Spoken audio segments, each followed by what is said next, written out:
This is Alessandro, and this is our review in progress of Star Wars Battlefront II.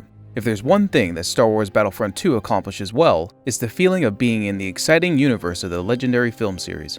Serving up the greatest hits of all things Star Wars, the follow-up to DICE's 2015 multiplayer-focused game presents a greater package of content over its predecessor. But overall, it's weighed down by an overbearing and convoluted progression system that doesn't seem to value the average player's time, obscuring an otherwise solid Star Wars experience. Set across the backdrop of the entire Star Wars saga, Battlefront II expands the scope of its galactic battles to great effect. From taking part in aerial dogfights above Kamino, to raiding the Death Star 2 and escaping before its destruction, the sequel puts its 14 maps set across the 40-year history of the series to good use, showing a clear difference in aesthetics and tone from one time period to the next.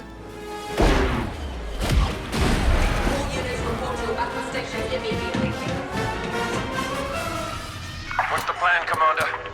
Keep this Star Destroyer safe. The rebels can't learn about Operation Cinder. Unlike the first Battlefront, the sequel contains a narrative-driven single-player campaign showing the fall of the Empire and the eventual dawn of the First Order. You take on the role of Iden Versio, commander of Imperial Special Forces outfit Inferno Squad. She normally works to undermine rebel forces with covert missions and other forms of espionage. But after the fall of the second Death Star, her loyalty to the Empire is tested when an increasingly desperate Imperial army takes drastic measures to ensure its future. I did not call for you, Commander Versio. Vardos is our target? One of them, yes. Why?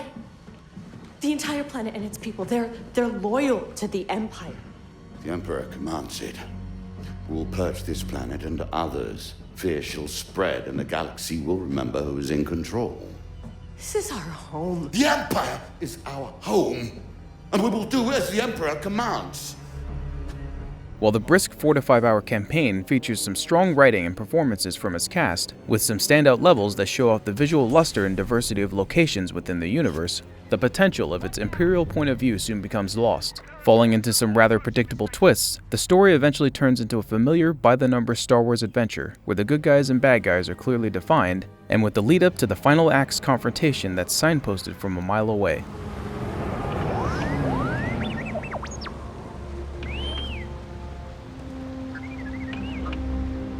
If the Empire's here, and what I sensed was true, there must be something special about this place.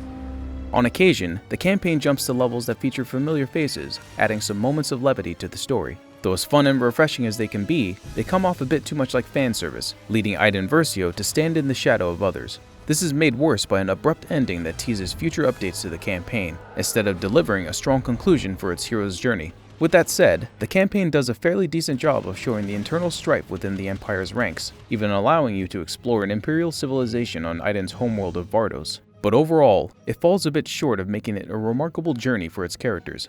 Outside of the campaign and massive multiplayer battles, there are side modes that offer some interesting diversions. The arcade mode makes a return, featuring themed levels where you battle AI bots as classic light and dark side characters. Moreover, the fan-favorite Heroes vs. Villains mode is back, letting players cut loose with their favorite characters. Cutting out unnecessary filler, players can choose their unlocked characters and compete in 4-on-4 battles in over-the-top and ridiculous fashion. This spaceport, Mos Eisley, is home to an elite rebel cell. Orders are to kill or capture all parties involved, but they're heavily armed and already on alert. Much of your time will be spent on the galactic front lines in Battlefront II's multiplayer. While the 40-player conquest game type Galactic Assault will likely be the most popular game mode, the upgraded Starfighter Assault deserves some recognition.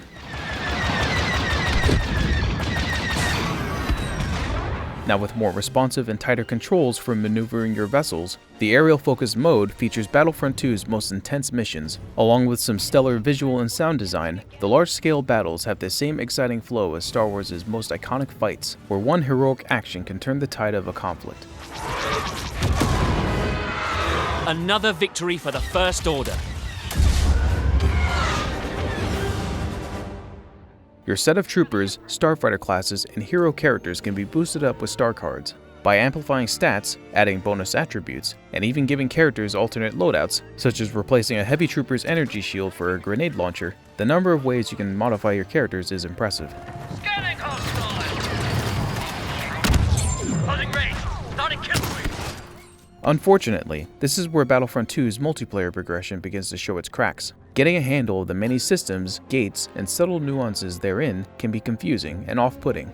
After each battle, you'll collect experience for your overall rank, and also credits to use for purchasing loot crates in the in-game store. By relying on randomly yielded weapons, resources, and star cards of varying grades, Battlefront 2 largely ties its progression to dice rolls. While you can acquire and upgrade star cards on your own by using crafting components found from loot crates, this also leads into the general problem of gating.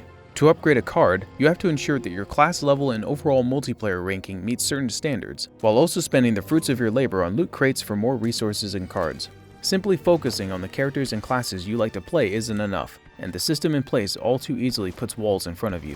Due to the randomness and the inherent dependence on the loot crates, progression is often dictated by what these results are. This steers you away from the classes you like, and more annoyingly, results in cards for hero characters you have yet to unlock. While the game gives you options to purchase premium currency in the form of crystals, up to $100 worth, these crystals can only be used to buy more loot crates. This is all made worse by the cumbersome menu system, which prompts you to exit out of multiplayer games to collect your rewards from milestones and challenges, while also obscuring vital information such as player rank and class data. The biggest problem with this system is that it is never clearly explained.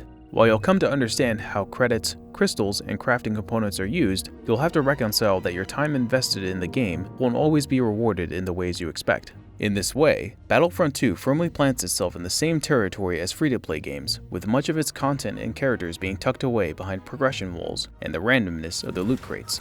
And this is an especially disappointing impression to have from a full-price release.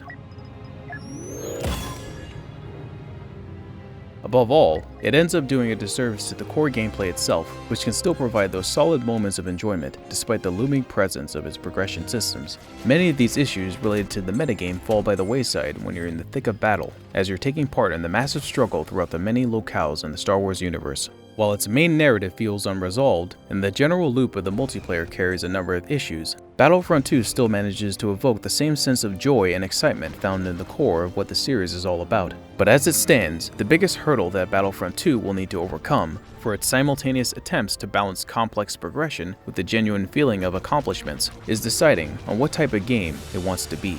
Be sure to check back next week for our full review after we test the multiplayer servers and other updates. Extraction. 3, 2, 1.